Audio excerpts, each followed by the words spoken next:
Psalms 120 to 122. All believers live with the tension of being in the world, but not of it.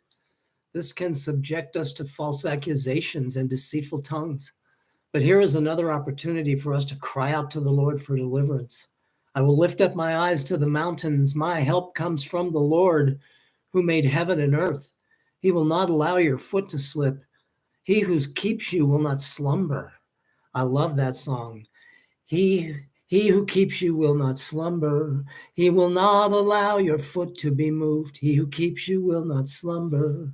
The Lord is your keeper. The Lord will protect you from all evil. He will keep your soul.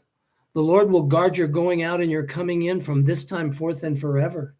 These psalms are known as songs of ascents when Israel would ascend to Jerusalem for the three feasts, Passover, Pentecost, and Tabernacles.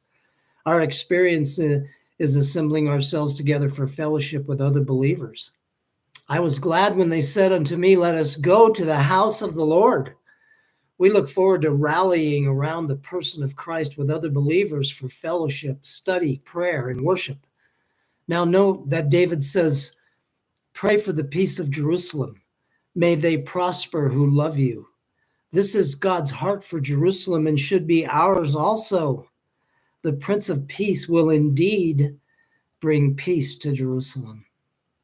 1 Corinthians 9, Paul says he's an apostle and seems to indicate that one of the requirements of a true apostle is that he has seen Jesus.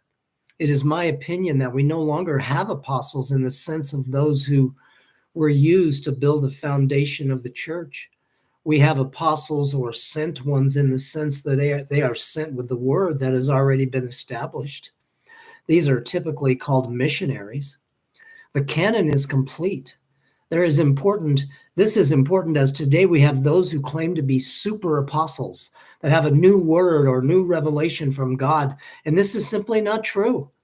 Paul lays out that even as the priests were sustained as servants in the temple, so should be those who preach the gospel. He quotes from Deuteronomy 25:4, you shall not muzzle the ox while he is threshing. God is not concerned about or talking about oxen, is he? So also the Lord directed those who proclaim the gospel to get their living from the gospel. Now let's be careful here to note that these should have their needs met, not made to be rich and live exorbitant, luxurious lifestyles.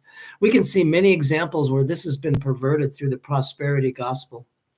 Next, Paul says he became all things to all men so that I may by all means save some. He was willing to come alongside Jews and Gentiles and related to them where they were. He did not compromise his own lifestyle in doing so, but made himself approachable to all people. Are you willing to sit and listen and relate to people right where they are, looking for opportunity to introduce Christ? Paul goes on, but I discipline my body and make it my slave so that after I have preached to others, I myself will not be disqualified. Paul is saying that if he compromises in his own lifestyle, he will lose the privilege of telling others. He'll just be another hypocrite who doesn't practice what he preaches. Our message is important, but so is the way we live our lives. Here's an example of this. We might head into the bars to share the good news with some old friends there.